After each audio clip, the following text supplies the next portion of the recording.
जीवन में कई बार हम ऐसी गलतियां कर बैठते हैं कि हमें लगता है अब कोई हमें माफ़ नहीं करेगा।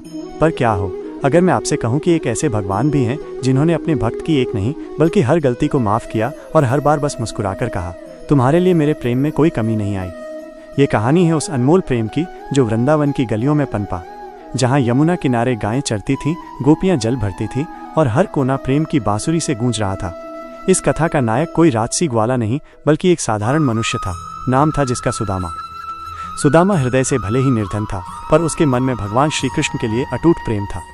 एक दिन उसने प्रण किया, मैं अपने जीवन का हर क्षण अपने प्रभु के चरणों में समर्पित कर दूंगा।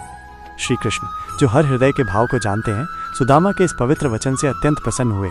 पर मानव मन चंचल होता है। समय के साथ सुदामा से भूलें होने लगी।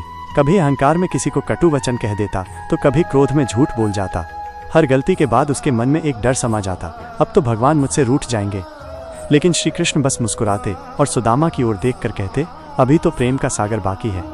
गलतियां बढ़ती गईं और एक दिन वो समय आया जब सुदामा ने अपने ही एक प्रिय मित्र को धोखे से दुखी कर दिया।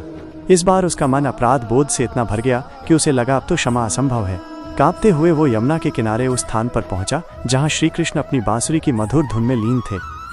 प्रभु, सुदामा ने रोते हुए कहा, मैंने बहुत गलतियां कर दी, आप मुझे छोड़ देंगे ना?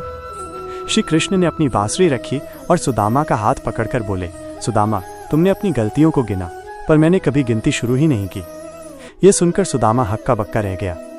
कृष्ण ने प्रेम से कहा, जब प्रेम सच्चा हो तो गलतियों का कोई हिसाब नहीं होता। मैं तुम्हारी हर गलती के बाद तुम्हारे मन के पश्चाताप को देख रहा था, और जिस हृदय में पश्चाताप होता है वो मेरे लिए और भी पवित्र हो जाता है। श्री कृष्ण ने सुदामा को गले लगाया और कहा, याद रखो, मैं तुम्हें इसलिए नहीं चाहता कि तुम पूर्ण हो, बल्कि इसलिए कि तुम मेरे हो। गलतियां इंसान करता है, पर क्षमा देने वाले तो हम हैं। जब तक जीवन है, हर दिन सुधार का एक नया अवसर है। उस दिन सुदामा ने अपने आंसुओं से अपने हृदय को धोया और प्रण किया कि अब से वो अपना हर कर्म कृष्णार्पण करेगा। ये कथा हमें सिखाती है कि भगवान हमारे पापों का हिसाब किताब नहीं रखते। वे हमारे प्रेम, हमारे पश्चाताप और हमारे सुधरने की चाह को देखते हैं। यदि आज आप भी अपनी गलतियों से बोझिल महसूस कर रहे हैं तो याद रखिए, उस परम पिता के पास आपके लिए अब भी अनगिनत अवसर बाकी हैं।